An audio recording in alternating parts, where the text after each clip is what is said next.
মনে হয় এখানে দাঁড়িয়ে মাছ চৌকি দিচ্ছে। এটা কি দুনো দিচ্ছে? ঠিক আছে, আমরা দুজন মানুষ তো, দেখো কতটা হয়। 1 কিলো 50। তো আমরা এখন চলেছি ওল্ড দীঘা নেহেরু মার্কেটে মাছ বাজার করতে। তো আশা করি মাছ বাজার এতক্ষণে খুলে গেছে। এখন বাজে সকাল 8:30। তো মোটামুটি বাজারে লোক আছে দেখছি। তো দেখা যাক কি মাছ পাওয়া যায়। মোহনায় যাব মাছ কিনতে, তবে আজকে না, কারণ আজকে খুব কষ্ট হয়ে গেছে। আজকে তাড়াতাড়ি বাজারঘাট করে রান্নাবান্না করিয়ে ঘরে চলে যাব। তো এখানে শুধু মাছ বাজার না, নেহেরু মার্কেটে সব কিছু আছে। মুদিখানা থেকে শুরু করে মানে ফলের মার্কেট, সবজি মার্কেট, মাছ বাজার, মাংস সব পাওয়া যায় এখানে। এই দেখো বাজারটা ভীষণ বড় বাজার, এটা পুরো সবজি মার্কেট। আর এইদিকে দেখো সবাই রান্নাবান্না করছে, আর এদিকে ফল আছে, আর মাছটা রয়েছে এই সবজি মার্কেটের পেছন দিকে। তো আমরা এখন সেখানেই যাব। আর ঠিক নেহেরু মার্কেটের মধ্যেই রয়েছে সুন্দর একটা মন্দির, কালী মাতা মন্দির। তো আমরা এখন ঢুকছি মাছ বাজারে। তো চলে এসেছি আমরা নেহেরু মার্কেটের মাছ বাজারে। দেখো প্রচুর মাছ, প্রচুর মাছ। তো চলো তোমাদেরকে দেখাচ্ছি। এগুলো তো আমাদের ওদিকে পাওয়া যায়।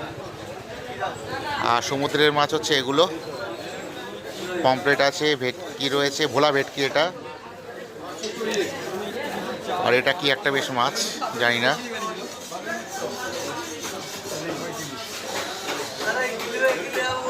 এখানেও পমফ্রেট, ভোলা ভেটকি। দাদা ভোলা ভেটকি কত দাদা? ভোলা 250।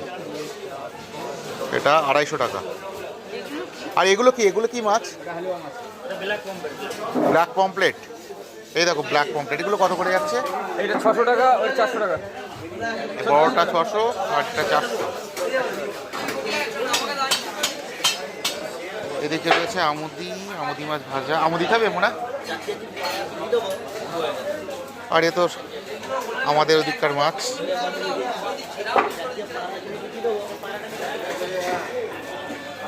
এই দাদার কাছেও আছে। এই কত করে যাচ্ছে এটা? 550।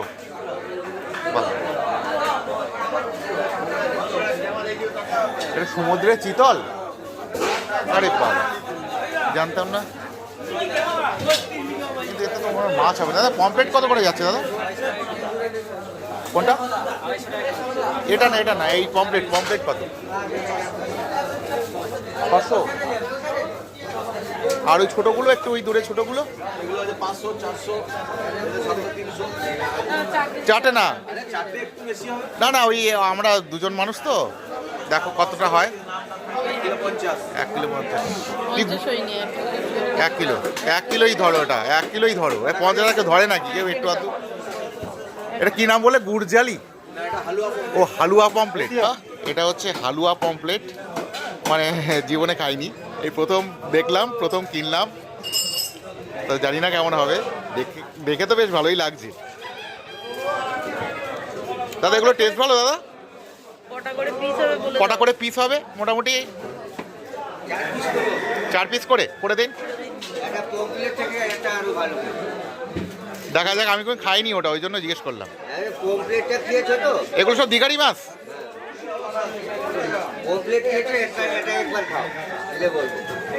প্রথম দিনে দীঘা এসে খাবো হালুয়া পমফ্রেট। তো এই মাছটা আমি কোনোদিন খাইনি, এটাই প্রথম। তো দেখা যাক কেমন হয়। দাদারা বলছে খুব ভালো হবে। তো পিসগুলো দাদা বেশ সুন্দর করছে, বেশ প্রমাণ সাইজের পিস। এক একটা মাছের 4 পিস করে হচ্ছে, ঠিকই আছে। নিয়েছি মাছের ব্যাগ, এবার রান্না করাতে হবে। এই দেখো সব রান্না করার জন্য সবাই বসে রয়েছে। 100 টাকা, সুন্দর করে করে দিন। ওই কি বললো, হালুয়া পমফ্রেট আছে? হ্যাঁ, সর্ষে দিয়ে বানান? হ্যাঁ সর্ষে, আদা রসুন দিয়ে খাবে? তাই আদা রসুন দিয়ে করে দিন। ঠিক আছে। তো মাছটাই কাকিমার কাছে রান্না করতে দিয়েছি, আর কাকিমা বললো একটু টমেটো আর কাঁচা লঙ্কা কিনে দিতে। তো যার জন্য এবার সবজি বাজারে যেতে হবে। এই যে আমি টমেটো, ধনেপাতা আর কাঁচা লঙ্কা কিনলাম, আর মোনা এখানে দাঁড়িয়ে মাছ চৌকি দিচ্ছে। মোনা একটু বেশি করে কিনেছি, যেটুকুনি লাগে নাও, বাদ বাকি শীতকাল তো ঘরে থেকে যাবে, আমরা তো এখনো 3 দিন আছে।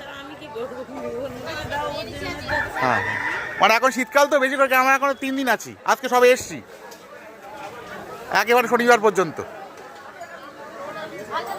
হ্যাঁ, একটু ঝাল ঝাল করবেন আর একটু ঝোল রাখবেন, ভাত দিয়ে খাবো। হ্যাঁ, আমরা দুজনই খাবো, দুবেলা খাবো, এটা দুবেলার, শীতকাল তো নষ্ট হবে না। এটা কি ধুনো দিচ্ছে, সকালবেলা ধুনো দিচ্ছে। তো একটা কন্টেনার নিয়ে নিয়েছি আর প্লেট নিয়ে নিয়েছি, এক বাঞ্চ, এখনও 3 দিনের ব্যাপার, দুবেলা করে খাবো আমরা। তো না একেবারে প্লেট নিয়ে নিয়েছি, বুঝলে তো। কন্টেনারটা দিয়ে দাও, প্লেটটা ঘরে নিয়ে যাই, আমাদের পেটে লেগে যাবে।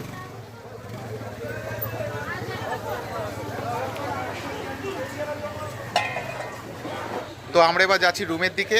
তো রুমে গিয়ে স্নান করব, ফ্রেশ হব, পেটটা ভর্তি আছে কারণ টিফিনটা করেছি। তো ফ্রেশ হয়ে 12টার দিকে আসবো। তো যে দিদি রান্না করছে সে দিদি বললো 12টার দিকে এসে নিয়ে যাও। তো 12টার দিকে আসবো, এসে ঘরে নিয়ে চলে যাব। আর ভাত যেটা আছে সেটা হোটেল থেকে রেডিমেড কিনে নেব, আজকে রান্না করাবো না, যেহেতু রাত্রিবেলা আজকে ভাত খাওয়ার ইচ্ছাটা নেই। তো যাই হোক, ব্লগটা আপাতত এই পর্যন্তই থাক, দেখা হচ্ছে আবার খানিকক্ষণ পরে। তো ততক্ষণ সবাই ভালো থেকো, টাটা।